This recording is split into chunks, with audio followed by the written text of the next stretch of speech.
Botswana, a land of pressure. Pressure that creates diamond, which crystallized the nation into economic prosperity. Independence in 1966, and then boom. The diamond mines rocketed Botswana to becoming the most wealthy nation in Africa within years.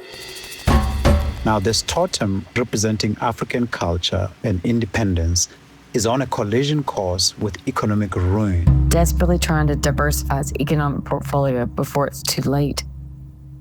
Botswana, a land of beauty. The safari capital of the world. Beautiful game parks, such as Chobe, brings visitors from around the world to view the largest elephant population in the world. What most visitors don't know is until 2004, Botswana boasted the largest HIV rate in the world.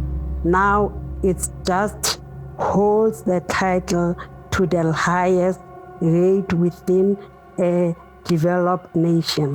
It is a nation which recently declared a national emergency over its gender-based violence crisis. Over 67% of women in Botswana report experiencing some form of gender-based violence, more than double the global average. Wives feel unable to leave their husbands, whereas husbands are unable to lead their wives due to a rampant addiction to alcohol, marijuana, and a drug called the cat. Botswana, the land of riches. The Tswana tribe is renowned for their commitment to education, as well as a rich cultural history deeply rooted in cattle farming and other forms of agriculture. A tribal chief leader presides over 8 principal chiefdoms, a rich communal structure largely unchanged by modern time. Though 90% of the people in the nation of Botswana can read, the nation still boasts a 26% unemployment rate as of 2022. Roughly equivalent to the United States unemployment rate during the Great Depression of the 1930s. The tribal leaders continue to present well-educated children into an economy with a 43% youth unemployment rate. Highest of any developed nation. Botswana, a land made rich of pressure, that is now a beacon of African culture and undeniable beauty. Botswana is also a land that is thirsty, a dry land which can't support its farmers, a land in which water itself is a currency. So what then is the solution? The government seeks alternative infrastructure to water its wilting economy, but so far has no sufficient plans or ideas on how to do so. Gender-based violence statistics continue to soar. Smash and grab robberies happen with virtual impunity. Botswana, a land in dire thirst. Lord, I've been born again. I've been born again. Lord, I've been born again. I've been born again. I've been born again. To the river, and I've been baptized, converted, I feel alright. I've been born again. I've been born again. I've been born again. I've been born again. I've been born again. I've been born again. I've been born again. To the river, and I've been baptized, converted, and I feel alright. I've been born again. I've been born again. Oh, you know Jesus, my Lord. I've been born. I should love your name. I've been born.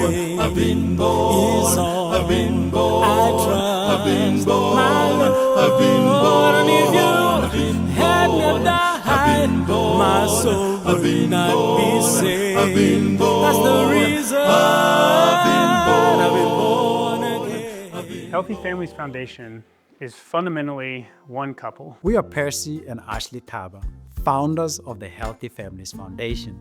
Our vision is building strong families that serve as a foundation for a resilient and prosperous nation. We didn't set out to form a foundation, but to make a difference. Looking at the world around us was getting more depressing by the day. We want to address social problems. And as we address those social problems, we want people to know God is real. Yeah. He has created it. He knows what you need. And as He addresses your social problems, we want them to understand there's a greater plan, though, to save your life and help others as well. They became well known in the country through a TV show promoting healthy marriages. We know nothing about TV show. We can't start a TV show. We actually had the idea of starting a television show. We had an audience of up to 40 people in the studio, and they would ask Ashley and I questions about marriage, about family, and we would answer unscripted based on whatever the people wanted to talk about. Botswana Television, the national broadcaster, they had actually said because the content was so good, they would do the news from 7 to 7:30, and then 7:30 our show would come on to 8. And they did exactly that. We can teach, you should have a good marriage, you should have a biblically centered marriage. But the average Motswana was saying, what does that look like? We had the idea, you know what? I think what we can do is transcribe this TV show into a book. So in 2020, because season 1 ended, then the television station said, we are really having issues with, obviously because of COVID, nobody's producing new content because it was very difficult. We got no movement, whatever. So they asked if they could replay season 1.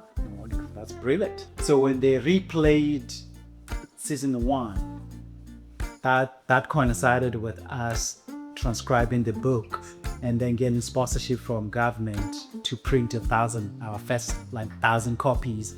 And then we shipped those 1,000 copies around the country to 82 different leaders. That was kind of how they entered the scene.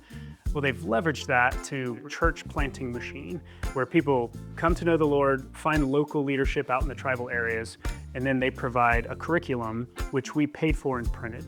Do you guys all know the Identity series? We came up with this program as a follow-up program to where we brought in 33 leaders.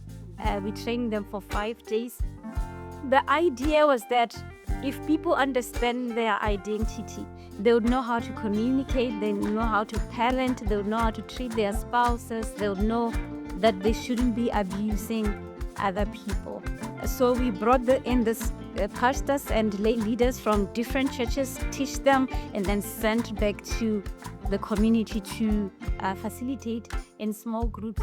Now the Identity series is 12 months. The same people. It's really We're walking with them now. Now it's discipleship. The first 5 years, we just wanted to put the structures in place. We are six full-time people. Yeah. We're doing our books properly. We're hiring the right people. Then we have a board that we are accountable to, an independent board, setting those things both here in Botswana and also in the US. So in this next 5 years, we want to focus mostly on our discipleship. The need matches the opportunity. There's great opportunity there, but there's also great need.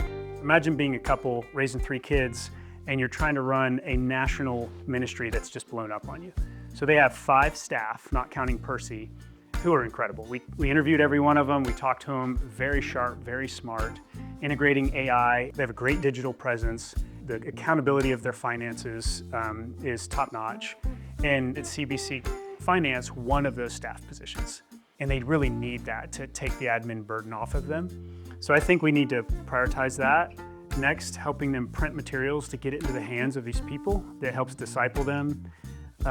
Third is they want to build a building there that's going to be a restoration center. We shared some of the struggles that Botswana is currently having. Yeah. And our biggest partner is government. The 40,000 that we got from them last year for this, that's going to go towards this campaign. Highly likely that was the last money we'll receive from government. Not because they don't want to support. The coffers are dry.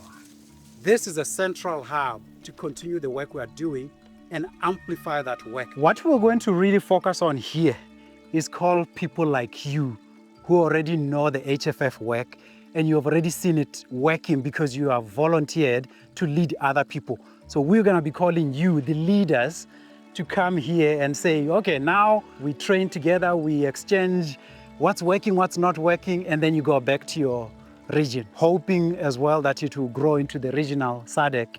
We can bring people as well from outside to come train here and they can go back. This will be a place to train the trainers, to disciple the leaders that have emerged out of the entire country, but especially these tribal areas. And they've raised $300 of the $500,000 required, which they've donated their own land to do. You've seen the curriculum being taught. The action step being taken. The leaders rising up through the HFF program. The plans HFF is making with God's holy provision. And most importantly, the nation open itself up to the living water offered through the gospel of Jesus Christ. Now that you've seen, What will you do?